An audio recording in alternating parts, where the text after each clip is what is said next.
trouble for a single shard, but you know what? It was worth it.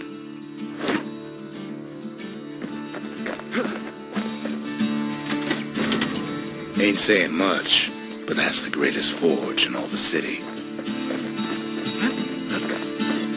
The next shard should be farther out there in the wilds.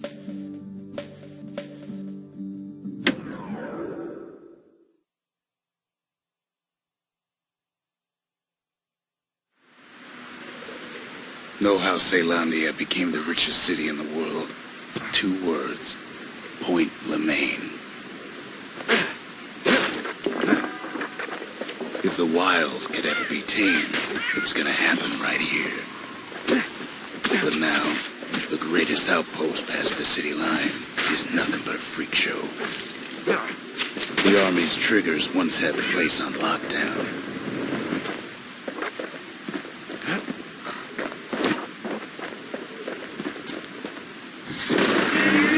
Kid might as well pick up where they left off. Blam!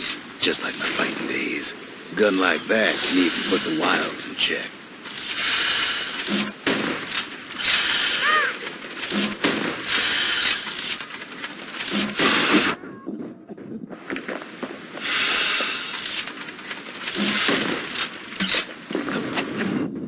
Point Lemaine seen better days for sure, but it ain't done.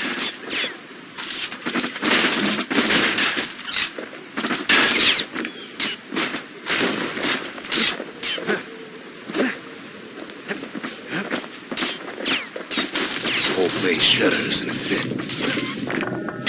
The Grand Rail of Point Lemaine. Not only is it still there, it still works. Of course, it's no longer shipping hides and alloys and spices, but it can give the kid a lift. Just as long as he can stay clear of the trouble on the tracks.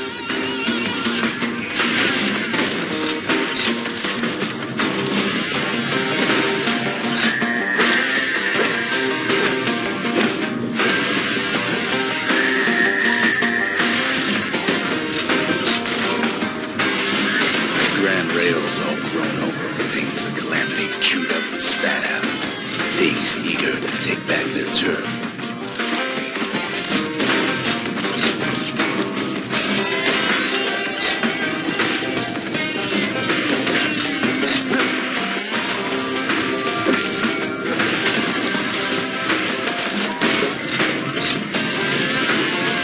Kid don't let so much as one of those things slip by.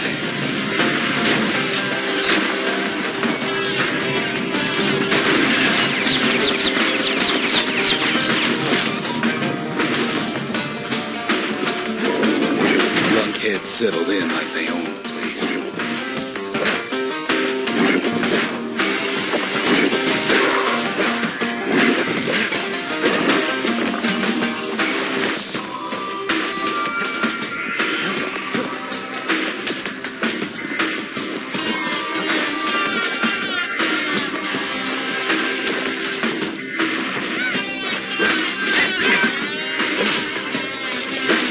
Takes fancy footwork on the rail, but with wallflowers coughing fungus everywhere.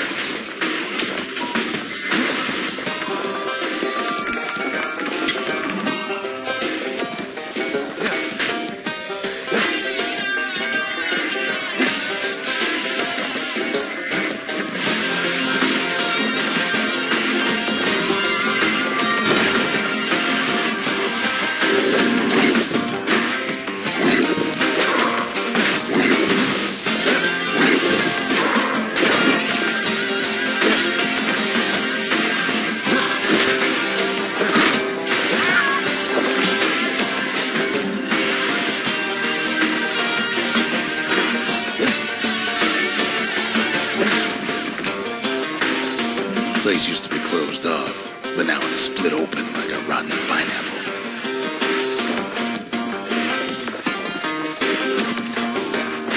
Of course, the Grand Rail's seen much more fighting in bygone times.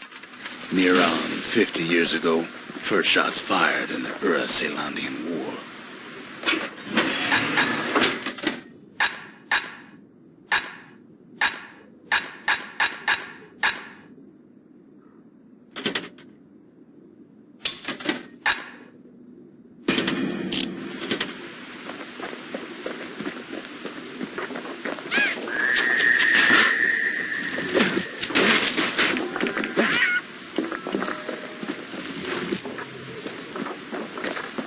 It was right here that Zulf's forefathers decided to mix it up.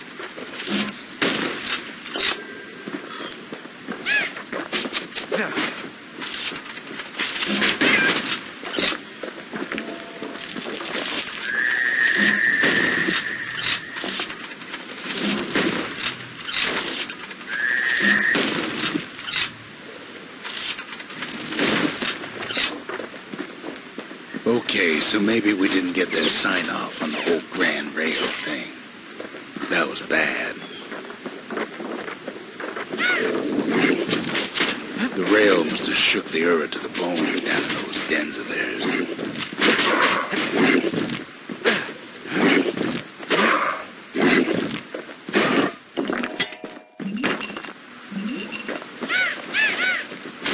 Well, the rail won't last much longer now that the kid took the shard. It's still got one good run in store for him, though. All the rotten wood there on the rails turned it into swamp weed central.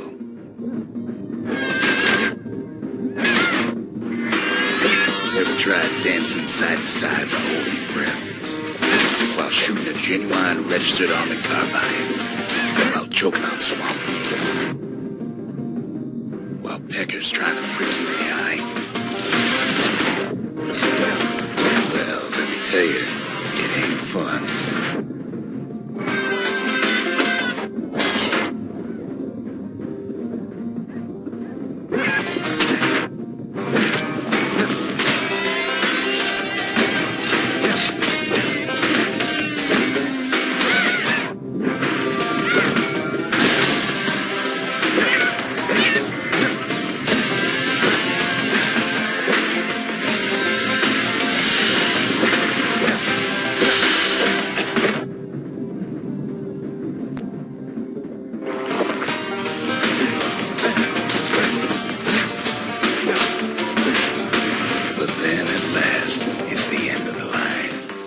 He'll be picking swamp weed out of those boots for days. Turns out he's got company up at the railway station, waiting for him.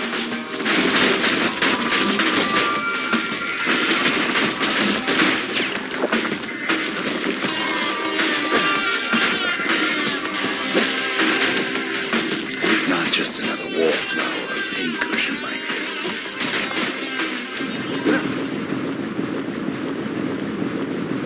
At first he thinks it's Zulf. Turns out he's wrong. This is for you, says the man. Then wham!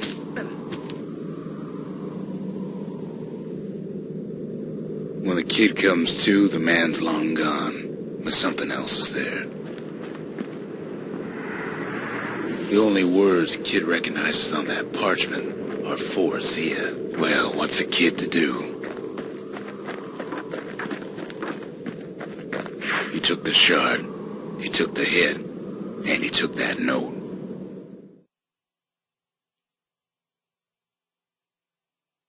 That note cuts straight to the heart of things, don't it?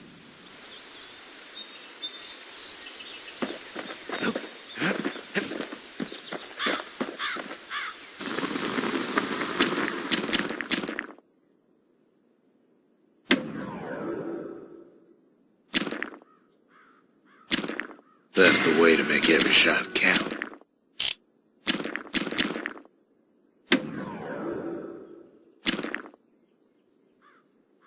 To fix a brusher's pike, you just need a good length of knife bark.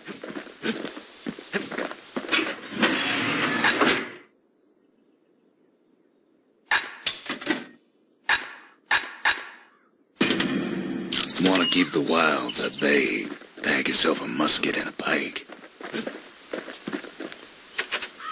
Finding gourmet ingredients ain't easy these days, but we'll take what we can get. The note says it plain. Zia, go east to learn the truth about the calamity and our people. I'll be waiting. Sincerely, Zulf.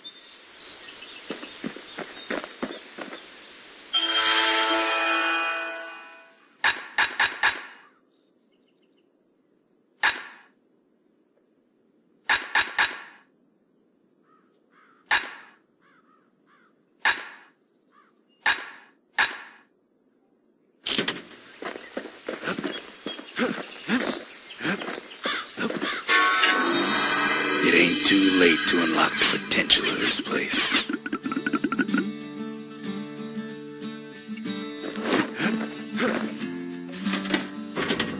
Just the occasion to crack open the distillery's private reserve.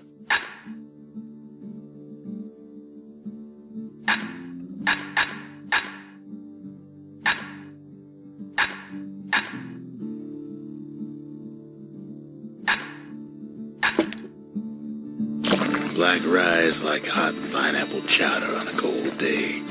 Brings back memories. The shards are getting harder to find.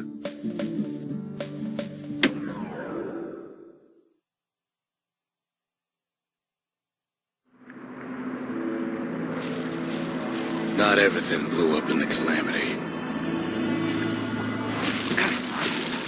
Why, Colford Cauldron here blew up way ahead of its time. The cauldron boiled over some 300 years ago. They say it filled the skies with ash and the lakes with molten rock.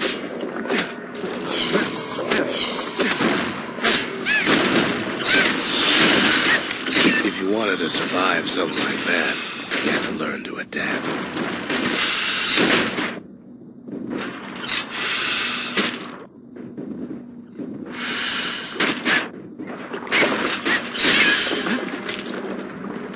So in a way, the beasts of the wilds, they're all survivors too.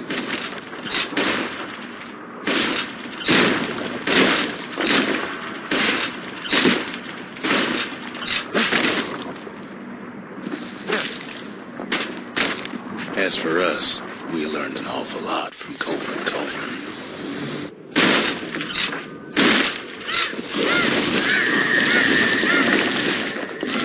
Raw power of the world fell right into our hands.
Sure, we dusted off a good many secrets out here.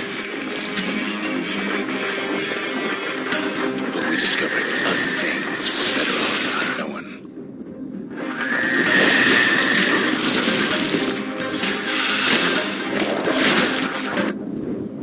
The taste of air so hot it sticks to your lungs.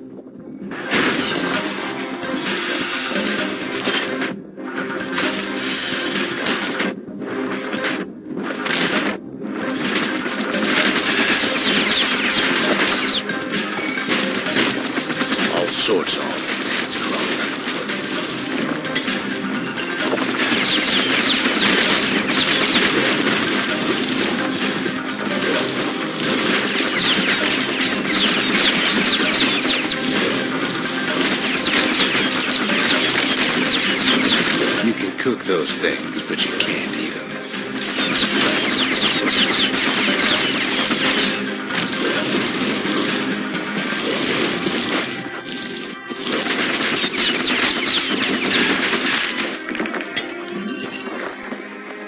Never thought we'd find so much life in all that ash. The more ash we swept aside, the more life we found.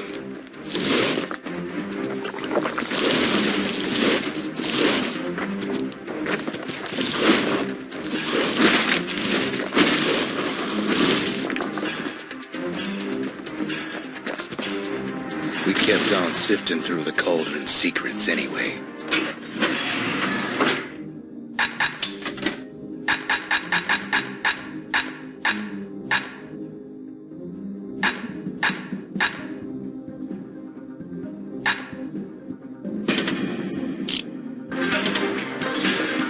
Best to keep out of the cauldron.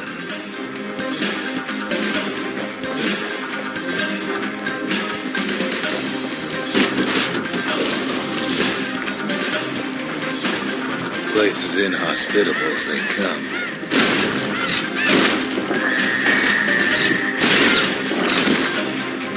But still we pressed on.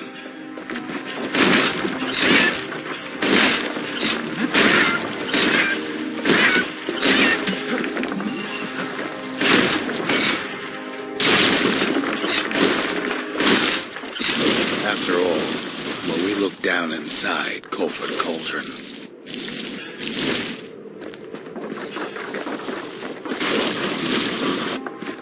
looked down through all the smoke and flames,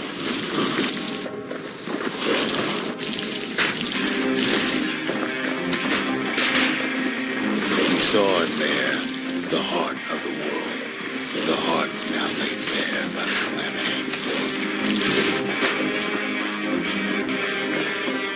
We had to have it.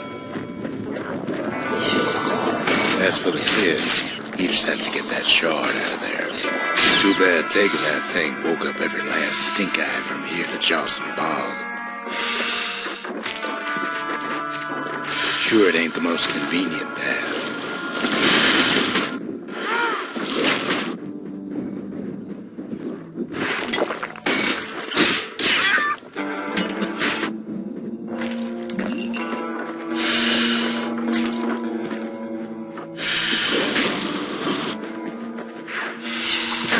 Biggest stink eye he's ever seen's waiting for him on the other side.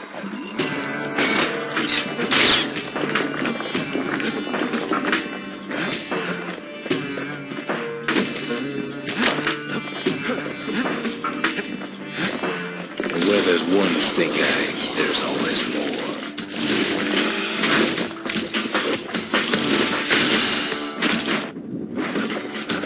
The cauldron's tenants all gather up to bid the kid a fond farewell.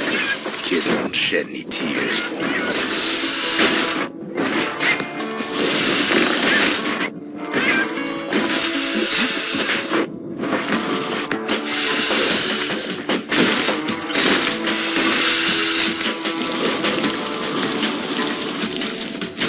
With a good spyglass, you can still see the cauldron from the city. But all the fires died out. There's nothing left of it.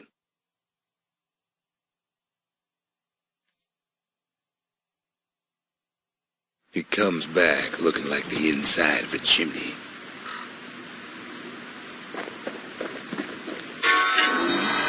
The shard works like a charm. You can hear the monument's heartbeat again.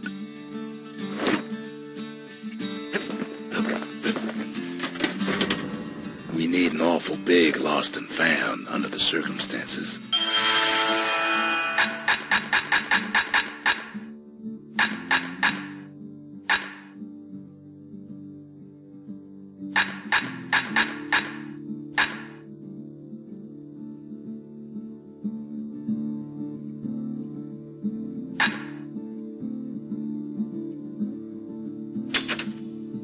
It wasn't fixed, it was unbroken. Zulf's messenger was one of his people. Wonder just how many of them survived, and what exactly Zulf told them. They said the wild could never be tamed, if only they could see us now.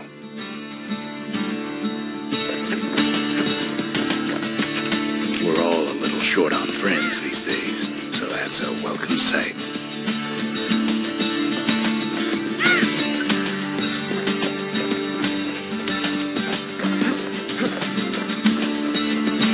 We spotted a pecker carrying a shard to Mount Zan.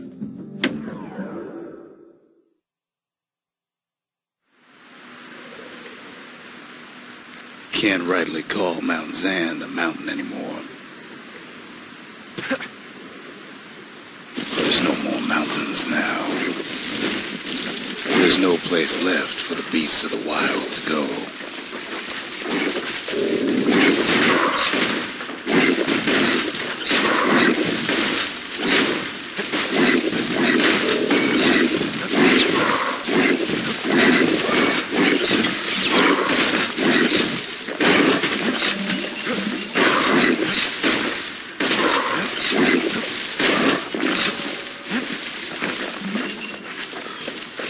We only found their little lair because they found themselves a little shard. Good thing for those beasts the Calamity saved leftovers.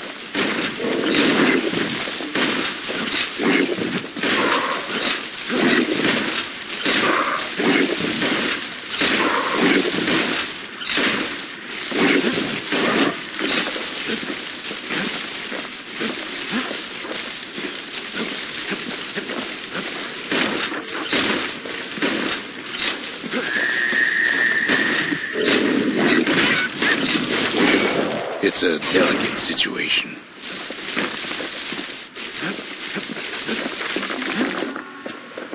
Those beasts been hoarding all the valuables they could find.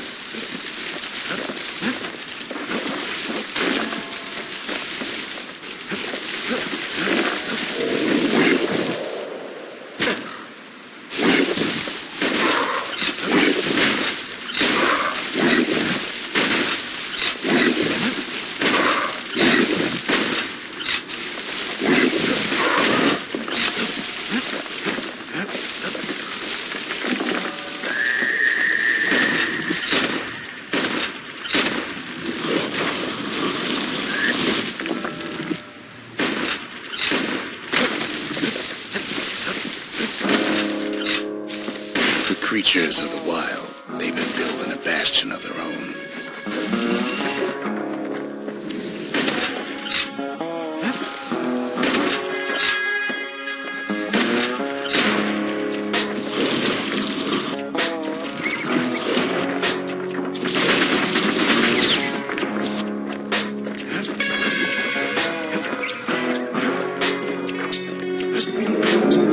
They even dragged their children into this.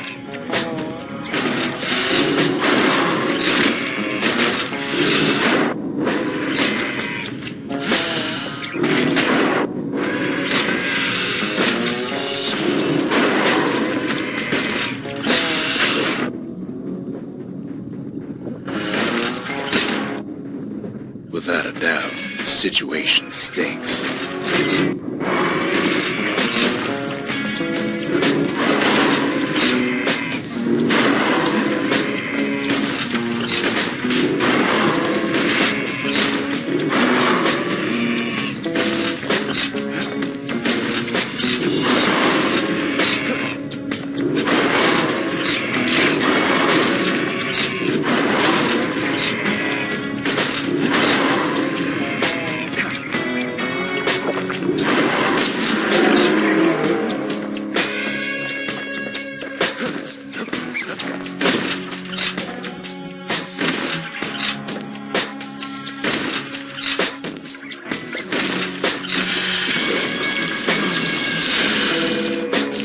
Best thing we can do for those beasts right now is put them down quick and clean.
What the city left behind, those beasts took for themselves.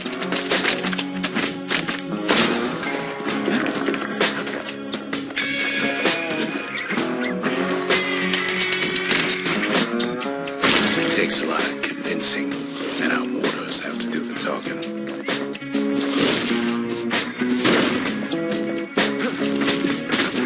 Look at it this way.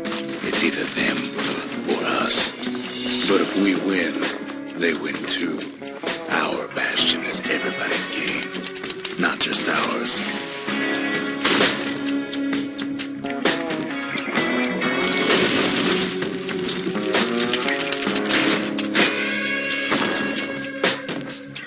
Unfortunately, there's no explaining that to a simple beast.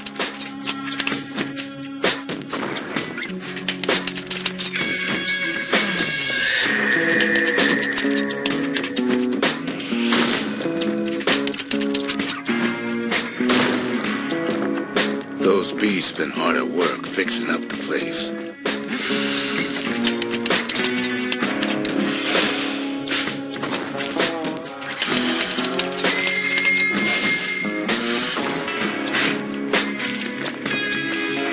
They've rounded up their survivors, just like we have.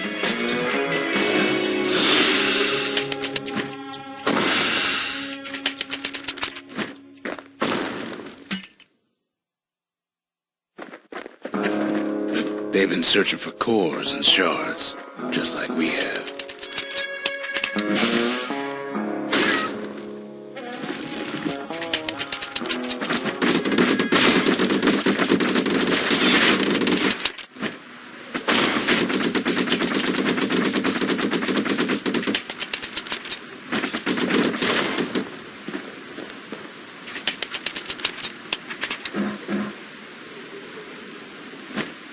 Maybe they've thought about turning back, just like we have.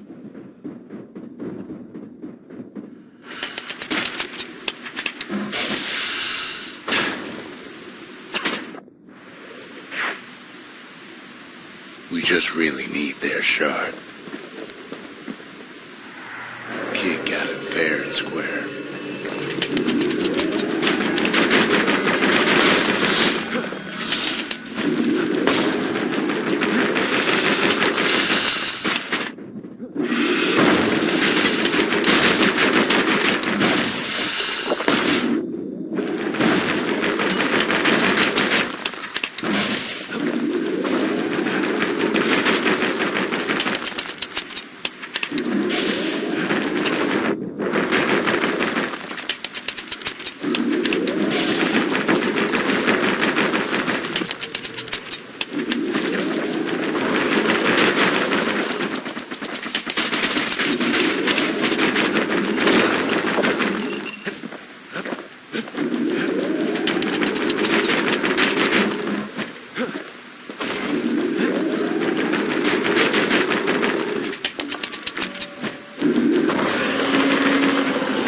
That's the way.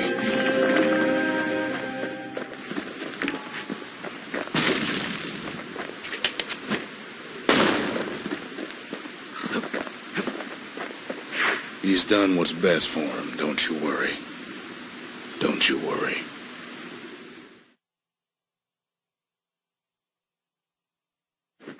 We'll all be better off once the Bastion is complete.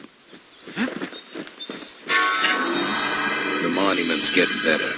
Zulf sure did a number on it, though.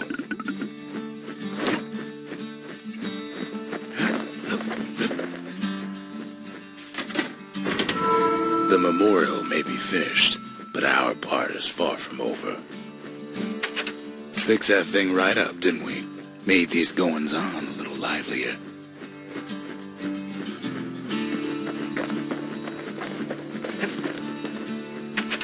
Suppose it's true a little song can put things in perspective.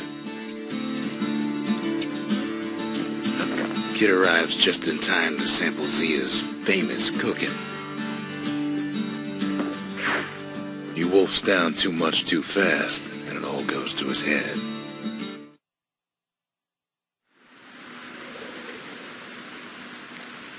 I've said a lot about the kid, but he ain't the only one wrapped up in all this.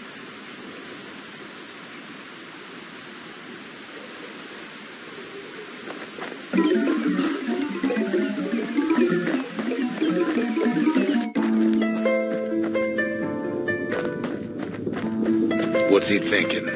Well, let me see if I got this straight. I only heard it once.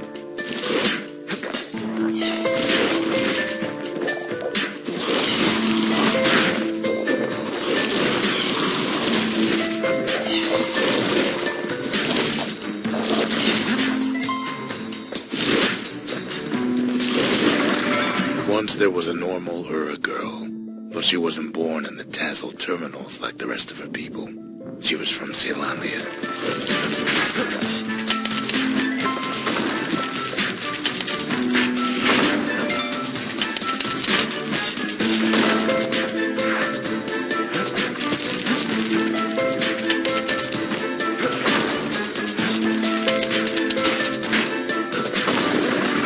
Her folks were orphaned in the war, taken in and raised inside the city, on condition they would never return to the terminals.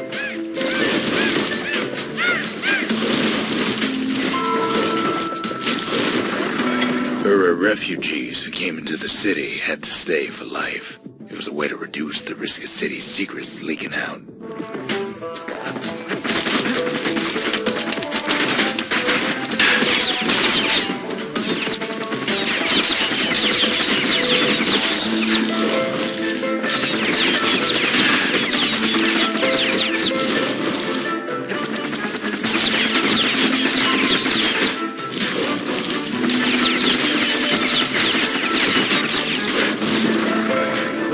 Passed away from birth and complications, leaving the girl trapped inside that city with no one but her father.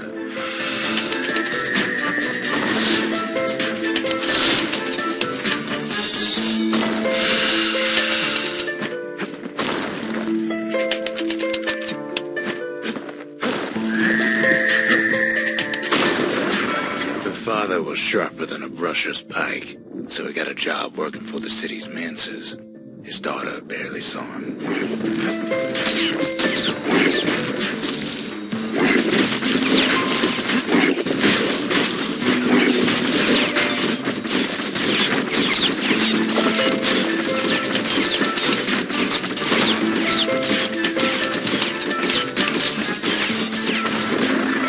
Her father told her nothing of her Ura heritage. He told her nothing of the mancers. It's for your own good, he said.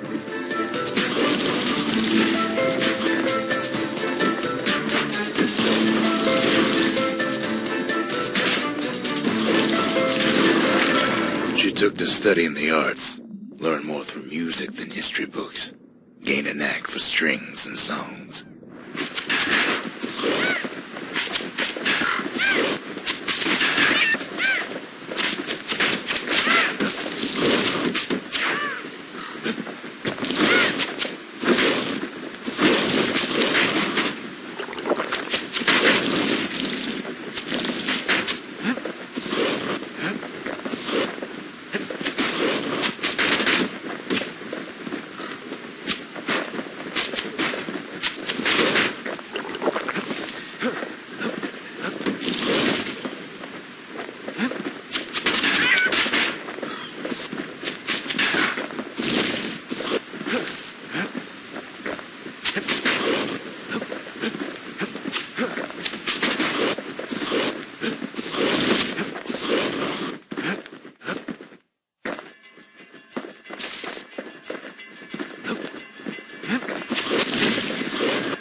She tried to be like other girls, but her classmates spread word that her father was an Ura trader, selling out the city.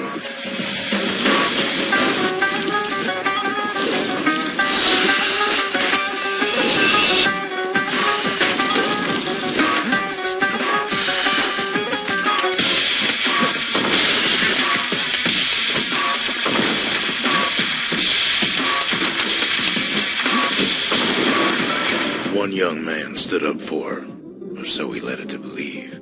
He knew much of her heritage, and she grew fond of him.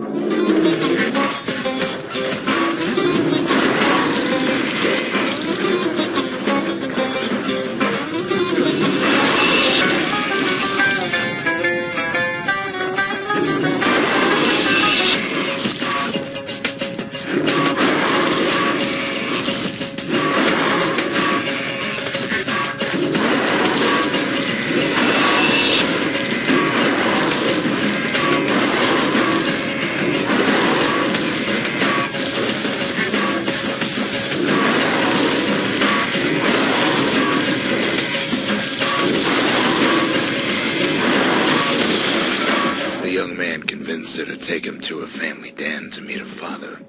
Spoke of how he wanted to meet a man from the terminals.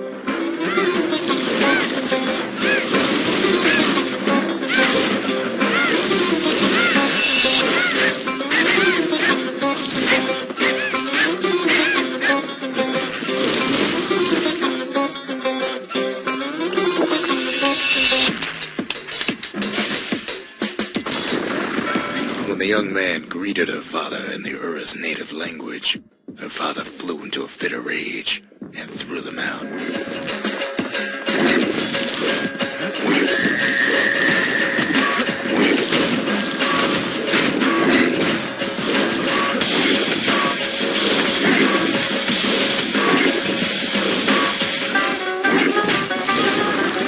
The young man never told her that the Ura's native language is not to be used by foreigners. To do so is a terrible insult.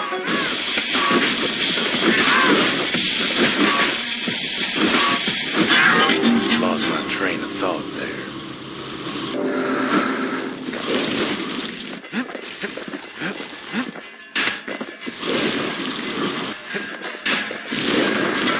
It was then that she decided to escape.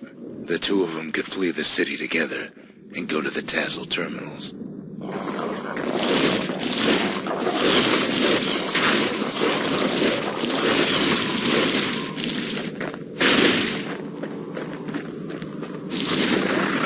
They would hide inside a garbage bin until it got ingested by a scumbag, then let him slosh on out of the city for disposal.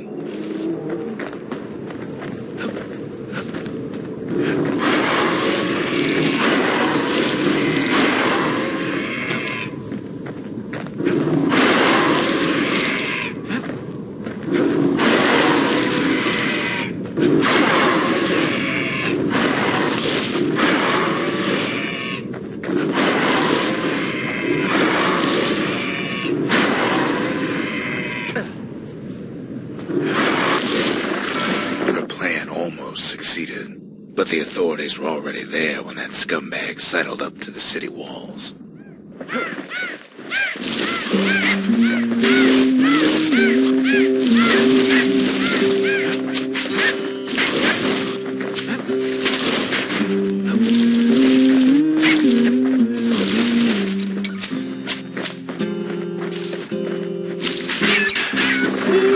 The young man had sent the authorities a tip.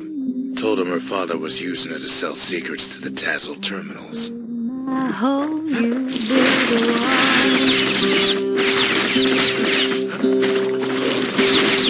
I did my hope you did She and her father were arrested for treason, but her father got a deal. Returned to work for the Mansers, and she'd go free. Gonna build that city on a hill. Gonna build that city on a hill.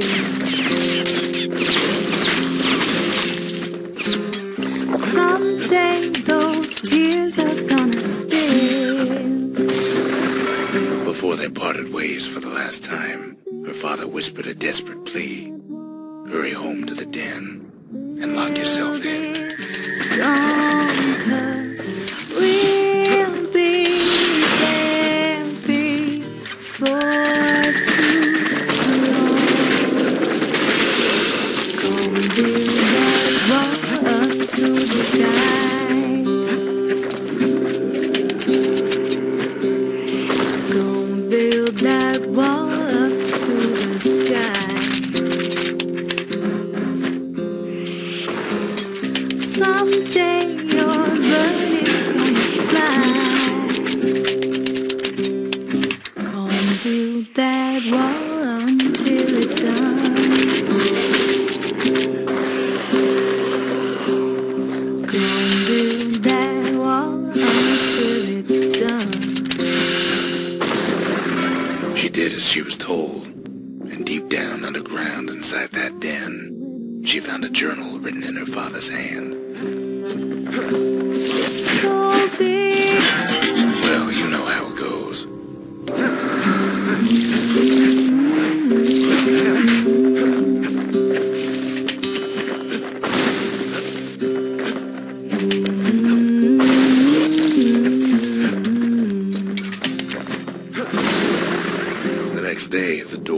again turned to ash. The girl came up for air, and she saw the calamity all around her.